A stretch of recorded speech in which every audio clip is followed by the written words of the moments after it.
पुणे मंडळाची जी 4186 घरांची जी लॉटरी निघालेली होती, ती लॉटरीची तारीख जानेवारीमध्ये होणार आहे, असं त्यांनी एका वृत्तपत्रामध्ये एक बातमी आलेली होती, की जे महानगरपालिकेची आचारसंहिता संपल्यानंतर पुणे म्हाडा लॉटरीची जी डेट आहे निकालाची ते जाहीर होणार आहेत.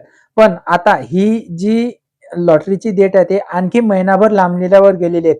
अशी जे दैनिक वृत्तपत्रामध्ये एक बातमी आलेली आहे. ती बातमी काय आहे ते आपण आज या व्हिडिओमध्ये पाहणार आहोत.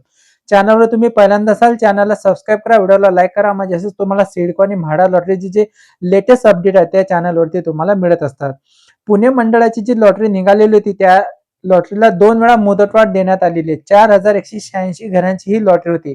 या लॉटरीमध्ये जे पुण्यामधील प्राईम लोकेशनची घरे होती, पिंपरी चिंचवडमधील प्राईम लोकेशनची घरे होती. 15% सर्वसमावेशक योजना, 20% सर्वसमावेशक योजना. जे प्रायव्हेट बिल्डर जी घरं बांधतात, ती घरं बांधल्यानंतर जे म्हाडाला त्यामधील काही घरे द्यावी लागतात, जे स्क्वेअर फूटच्या हिशोबाने असतात. त्याच्यामध्ये मार्केट रेटपेक्षा ही घरे खूप स्वस्त असतात. पुणेमधील काही प्राईम लोकेशनची घरे होती, पिंपरी चिंचवडमधील प्राईम लोकेशनची घरे होती. या लॉटरीमध्ये जेमतेम सरासरी जर आपण किंमत बघितली तर 20 ते 25 लाख, काही ठिकाणी 28 ते 30 लाख, म्हणजे जवळपास 20 ते 30 लाखाच्या दरम्यानमध्ये या घरांच्या किमती होत्या. ही म्हाडाच्या किमती होत्या. आणि इथेच जर आपण प्रायव्हेट बिल्डरची जर घरं बघितली तर ते 70 ते 80 लाख रुपये 1 बीएचकेच्या हिशोबाने इथे घरं देण्यात आलेली होती. या लॉटरीला उदंड प्रतिसाद असा लाभलेला होता. 4186 घरांसाठी जवळपास 2,15,863 असे एवढे फॉर्म आलेले होते. म्हणजे एका घरासाठी किती कॉम्पिटिशन आहे हे आपल्याला सांगता येते. पण या लॉटरीला 2 वेळा मुदतवाढ देण्यात आलेली होती. महानगरपालिकेची जी निवडणूक आहे, जी आता त्याचा म्हणजे मतदान करण्याची तयारी आणि उद्या त्याच्यानंतर त्याचा निकाल लागणार आहे.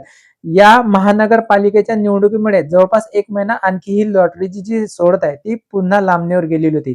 पण आता आणखी 1 महिना लांबणीवर गेलेली अशी ती बातमी आलेली आहे. कारण की जे निवडणूक आयोग आहे त्यांनी जिल्हा परिषद आणि पंचायत समितीचे जे निवडणुकीच्या तारखा आहेत ते डिक्लेअर केलेल्या आहेत. याच्यामध्ये त्यांनी असं सांगितलंय की बघा साईडला 16 जानेवारीला जे निवडणुकीचं सूचना प्रसिद्ध होणार आहेत. त्यानंतर नामनिर्देशन स्वीकारणे 16 ते 21 तारखेपर्यंत तुम्ही नामनिर्देशन स्वीकारू शकता. त्यानंतर अर्जाची छाननी ही 22 जानेवारीपर्यंत होणार आहे. त्यानंतर तुम्हाला जो फॉर्म भरलेला तो अंतिम मुदत तुम्हाला 27 जानेवारीपर्यंत तुम्ही माघारी घेऊ शकता, दुपारी 3 वाजेपर्यंत.